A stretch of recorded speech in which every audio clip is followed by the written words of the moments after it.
സ്വദേശികൾക്ക് വിദേശത്ത് പോകാനുള്ള വിസ കൊടുക്കുന്നു. ശബ്ദമില്ലാതെ മിസ്റ്റർ തിന്നുകൊടുക്കപ്പെടും. ജിലേബിയിലെ കെട്ടഴിച്ചു കൊടുക്കുന്നു. മിന്നാമിനുങ്ങിന്റെ ബൾബ് മാറ്റി കൊടുക്കുന്നു. എന്തോരം വെറൈറ്റി ബിസിനസ് ഐഡിയ ആണല്ലേ. ഇൻസ്റ്റഗ്രാമിൽ പോസ്റ്റ് ചെയ്യുന്ന മിക്കവാറും വീഡിയോകൾക്ക് താഴെ ഇത്തരത്തിലുള്ള കമന്റുകൾ കാണാം.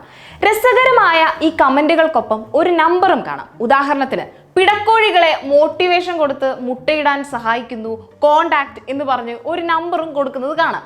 ഈ കമന്റുകളാണ് ഇപ്പോൾ ഇൻസ്റ്റഗ്രാമിൽ ട്രെൻഡ്. എന്തുമാത്രം വ്യത്യസ്തമായിട്ടുള്ള ബിസിനസ് ഐഡിയകളാണ് അവർ പങ്കുവയ്ക്കുന്നതെന്ന് അറിയാമോ?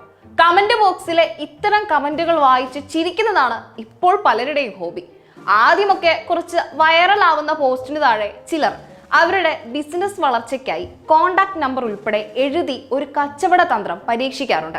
സോഷ്യൽ മീഡിയ വളർന്നതോടെ അത് പുതിയ പരസ്യ മാർഗമായി മാറി. വൈറൽ വീഡിയോകളിലെ കമന്റ് ബോക്സുകളിൽ ബിസിനസിനെ കുറിച്ചുള്ള പരസ്യമിടുന്നത് കൂടുതൽ ആളുകളിലേക്ക് അതെത്താൻ സഹായകമായി. മിക്ക വീഡിയോയ്ക്ക് താഴെയും ഈ ബിസിനസ് പരസ്യങ്ങൾ എത്തിയപ്പോൾ അതിലൊരു കുസൃതി കാട്ടാം എന്ന് കരുതിയാവണം ബിസിനസ് പരസ്യങ്ങളെ ട്രോളാക്കി കമന്റുകൾ എത്തിയത്. ഇതിപ്പോ ബിസിനസ് പരസ്യം ഇടണമെന്ന് കരുതി ആരേലും കമന്റ് ബോക്സ് തുറന്നാൽ തന്നെ ഈ ട്രോൾ കമന്റുകൾ കണ്ട് ഇതിനിടയിൽ എങ്ങനെ സ്വന്തം പരസ്യമിടും, ആരേലും വിശ്വസിക്കോ എന്ന സംശയമായിരിക്കും.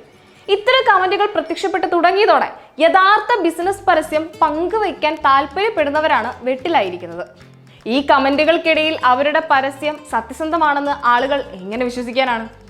ഇനി ഇങ്ങനെ ട്രോൾ കമന്റുകളിൽ സ്വന്തം നമ്പറാണ് വെക്കുന്നതെങ്കിൽ സൂക്ഷിച്ചോ. നിങ്ങളുടെ നമ്പറിലേക്ക് ഇതേക്കുറിച്ച് വിളിച്ച് ചോദിക്കുന്നതും ചിലരുടെ പുതിയ ഹോബിയാണ്. ഇങ്ങനെ നമ്പർ കൊടുത്തവരെ വിളിച്ച് കാര്യം തിരക്കുന്നത് വീഡിയോ ചെയ്താൽ അവർക്കും ഒരു കണ്ടന്റായി. ചിലരുണ്ട് സുഹൃത്തിനൊക്കെ ഒരു പണി കൊടുക്കാൻ വേണ്ടി ഇത്തരം കമന്റുകൾ എഴുതി അതിന് താഴെ സുഹൃത്തിന്റെ നമ്പർ അങ്ങ് കൊടുക്കും. ഈ നമ്പറിൽ വിളിച്ച് തിരക്കണമെന്ന് ആർക്കെങ്കിലും തോന്നിയാൽ വെട്ടിലാകുന്നത് ആ സുഹൃത്ത് തന്നെയാണ്. മുമ്പും ഇത്തരത്തിലുള്ള കമന്റുകൾ സോഷ്യൽ മീഡിയയിൽ ട്രെൻഡ് ആയിട്ടുണ്ട്. ഗെയിം ഓഫ് ത്രോൺസ് എന്ന സീരീസ് ഓർമ്മയില്ലേ? ആ സമയങ്ങളിൽ അതിലെ കഥാപാത്രമായ ഡ്രാഗനുകൾ മലയാളികൾക്ക് പ്രിയങ്കരമായിരുന്നു. ആ സമയങ്ങളിലാണ് ഡ്രാഗൺ കുഞ്ഞുങ്ങളെ തീതുപ്പാൻ പഠിപ്പിക്കുന്നു എന്ന കമന്റ് പ്രത്യക്ഷപ്പെട്ടു തുടങ്ങിയത്. പിന്നീട് അങ്ങോട്ട് കമന്റ് ബോക്സുകൾ ഭരിച്ചത് ഈ ഡ്രാഗൺ കുഞ്ഞുങ്ങളാണ്. ഡ്രാഗൺ കുഞ്ഞുങ്ങൾ വിൽപ്പനയ്ക്ക്, ഡ്രാഗൺ കുഞ്ഞുങ്ങളെ തീതുപ്പാൻ പഠിപ്പിക്കുന്നു, പറക്കാൻ പഠിപ്പിക്കുന്നു തുടങ്ങി കമന്റുകളുടെ മേളമായിരുന്നു. പിന്നീട് അത് പതിയെ അപ്രത്യക്ഷമായി. അപ്പോഴാണ് കമന്റുകൾ അടക്കി വാഴാൻ ബിസിനസ് ട്രോൾ കമന്റുകൾ എത്തിയത്. പലതരത്തിൽ പല വിധത്തിലുള്ള കമന്റുകൾ അങ്ങനെ പ്രത്യക്ഷപ്പെട്ടു തുടങ്ങി. ഇന്ന് ഇത്തരമൊരു ബിസിനസ് ട്രോൾ കമന്റ് ഇടാത്തവർ നമ്മളിൽ ചുരുക്കമാണ്.